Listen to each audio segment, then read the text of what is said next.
कि आप यादव हैं तो आपकी सबसे ज्यादा जिम्मेदारी है कि आप तय करें कि राज्य में अस्पताल सही हो। आपकी जवाबदेही, हम आपसे हिसाब लेंगे। हमारी संख्या अगर इतनी है तो इतनी हिम्मत नेताओं में कैसे कि हमारी अवहेलना कर दे। अपने नेताओं को बुलाएंगे और करेजा पे चढ़ के पूछेंगे। अब जब मोची चमार रविदास दांत चियारते हुए कहेंगे कि हमें भैया घोड़ी चढ़ने से उतार दिया गया, हमें मोछ रखने से रोक लिया गया, तो काहे वोट पचसौआ सटका के दिया था कि पौआ गटका के दिया था, ये तो हम पूछेंगे अब आपसे। सब जातिवाद करिए आप। वेलकम टू जातिवाद इन बिहार। जी प्रणाम, स्वागत है आपका सच बिहार में और मैं हूं सुमित कुमार। देखिए, बिहार के लोगों को और जितने हो हल्ला मचाने के बाद अब तो इंतजार था ही जातिगत जनगणना का रिजल्ट क्या आता है भैया। तो जातिगत जनगणना का फाइनली रिजल्ट आ गया है आपके सामने। अब तक तो आपको पता भी होगा कि आप कितने परसेंटेज वाले में हैं, और अगर नहीं पता है तो आपको एक स्मॉल रिकैप देते हैं। उसके बाद मेन पॉइंट पे आते हैं कि अब आगे क्या, आगे कैसे, आगे क्या होने वाला है। रिजल्ट तो आ गया, आप जान गए होंगे। तो पहले रिकैप ले लीजिए शॉर्टकट में। तो सबसे पहले तो ये समझिए कि किस जाति की संख्या कितनी है। उससे पहले ये समझिए कि पूरे बिहार की जनसंख्या कितनी है। तो पूरे बिहार की जनसंख्या लगभग 13 करोड़ 7 लाख है। अब 13 करोड़ 7 लाख हैं हम, ये समझिए। दूसरी बात कि किस धर्म की संख्या कितनी है, तो मोटा मोटी समझिए कि 82% हिंदू हैं और 17% के आसपास मुस्लिम हैं। उसके बाद पॉइंट समथिंग में बाकी धर्म हैं, चाहे वो ईसाई हो, चाहे वो बौद्धिज्म हो, वो सब है। और अब जात पे आइए, तो जात में सबसे ज्यादा किस जाति की संख्या है। सबसे ज्यादा बहस इसी बात की थी कि जिस जाति की संख्या जितनी, उतनी उसकी हिस्सेदारी, उतनी उसकी जवाबदारी, उतना उसका योगदान, उतना उसकी रिप्रेजेंटेशन, अंग्रेजी में बोल ले तो सबसे ज्यादा किसका है भैया। तो सबसे ज्यादा किसका है ये समझिए। सबसे ज्यादा 14.27 यादवों का। उसके बाद है 5.31 किसका है, ये दुसाध, धारी और धरी का। उसके बाद तीसरे नंबर पे कौन आते हैं, चमार रविदास जिन्हें आप कहते हैं, 5.26। चौथे नंबर पे कौन आते हैं, तो भैया अपने आ जाते हैं कुशवाहा और कोयरी जी, 4.21। अब कुशवाहा और कोयरी, कुशवाहा कोयरी को तो साथ में है, लेकिन कुर्मी को अलग रखा गया है भैया। अब मतलब ये अलग लॉजिक है कि कोयरी कुर्मी कुशवाहा कब से अलग हो गया, लेकिन फिर ठीक है, चलिए अलग है तो अलग है। तो कुर्मी के भी 2.88 है, वो बाद में समझेंगे।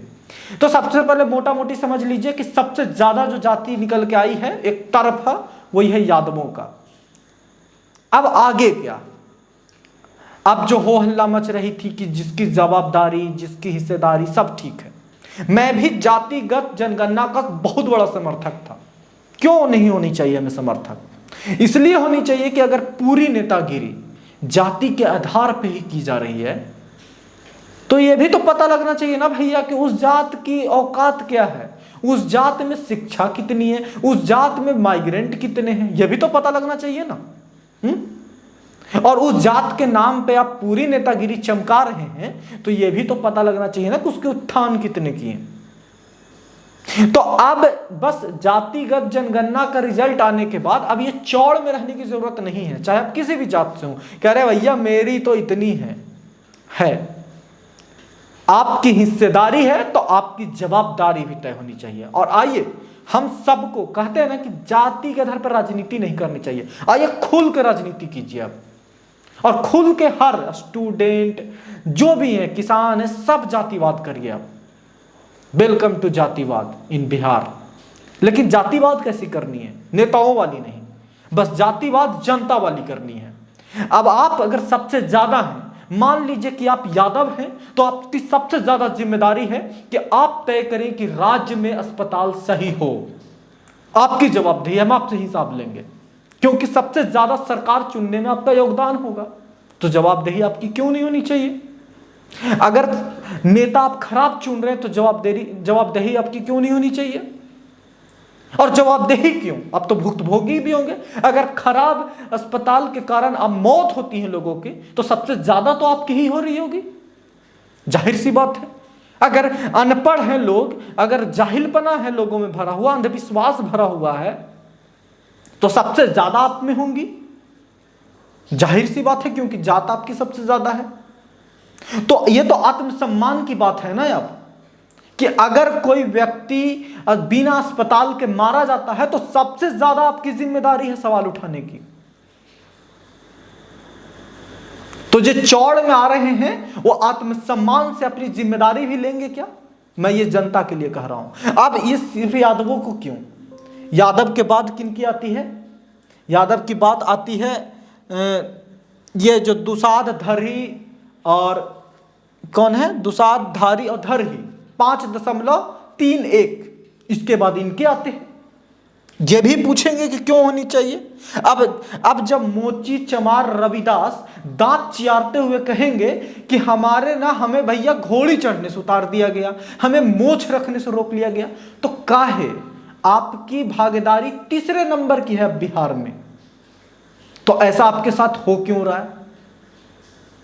आपने वोट पचसौआ सटका के दिया था कि पौआ गटका के दिया था? ये तो हम पूछेंगे अब आपसे। और क्यों नहीं पूछेंगे? क्योंकि जिससे आप शोषण का शिकार हो रहे थे उसकी संख्या तो हिस्सेदारी सरकार बनाने में 3.66 है ब्राह्मण। राजपूतों की संख्या कितनी है यहां? 3.45 मात्र। तो ये भागीदारी तो आपकी ज्यादा है ना। और अगर हम SC ST OBC के आधार पर ले लेंगे तो सबसे ज्यादा तो OBC की जनसंख्या हो गई, उसमें भी मतलब इकोनॉमिकल बैकवर्ड, अति पिछड़ा जिसको कहते हैं, उसकी सबसे ज्यादा है। तो जनरल कास्ट की संख्या तो एकदम कम हो गया। तो सबसे ज्यादा जिम्मेदारी किसकी हो गई? जिम्मेदारी लेने वाली बात है, मतलब ये सनक वाली बात नहीं है, जिम्मेदारी। क्या ऐसी राजनीति का हिस्सा हम बनने वाले हैं? क्या ऐसी जातिवाद आप करोगे, या फिर गुंडई के लिए सिर्फ जातिवाद करोगे कि हमारा जात सबसे ज्यादा बड़ा है तो हम जमीन हड़प लेंगे, हम गुंडई करेंगे? इस वाली जातिवाद का भी हिस्सा बनिए ना।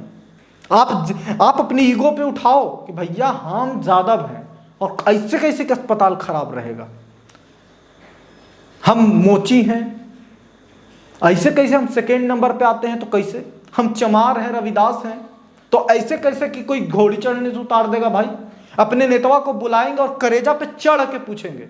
करेजा पे चढ़ने से मतलब मेटा पर है, इसका मतलब नहीं ये नहीं कि लिटरली चढ़िए जाना है, भावनाओं को समझिए। और चढ़ के हम पूछेंगे कि ऐसे क्यों। तो आइए ना, बनते हैं इस नए वाले जातिवाद का हिस्सा, जिसमें सब अपनी अपनी जिम्मेदारी लेंगे।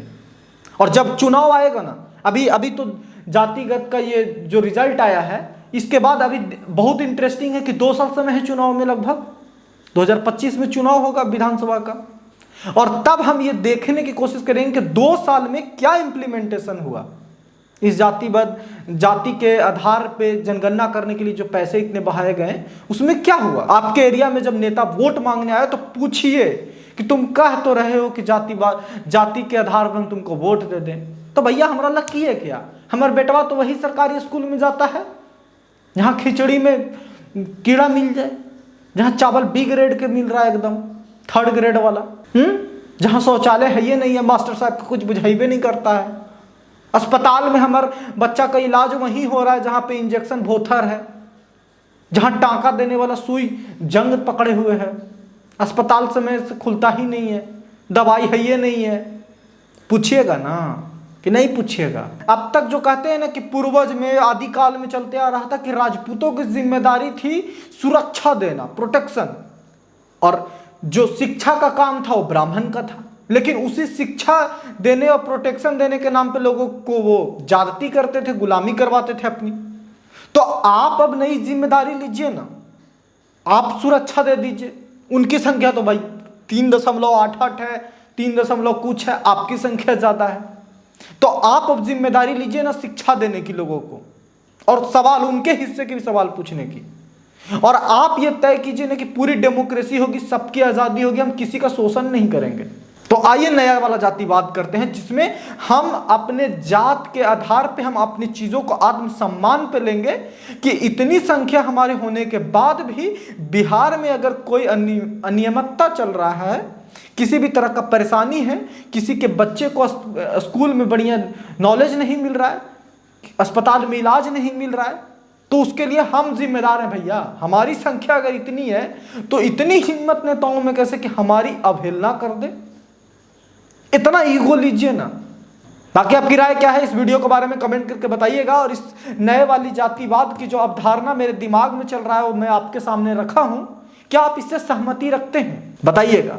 और बिहार के इस जातिगत जनगणना का जो रिजल्ट है उससे आपकी क्या उम्मीदें हैं, आपकी क्या सोच है, आपकी क्या अवधारणा है कि आगे क्या होने वाला है, कमेंट करके बताइएगा। देखते रहिए सच बिहार। नमस्कार।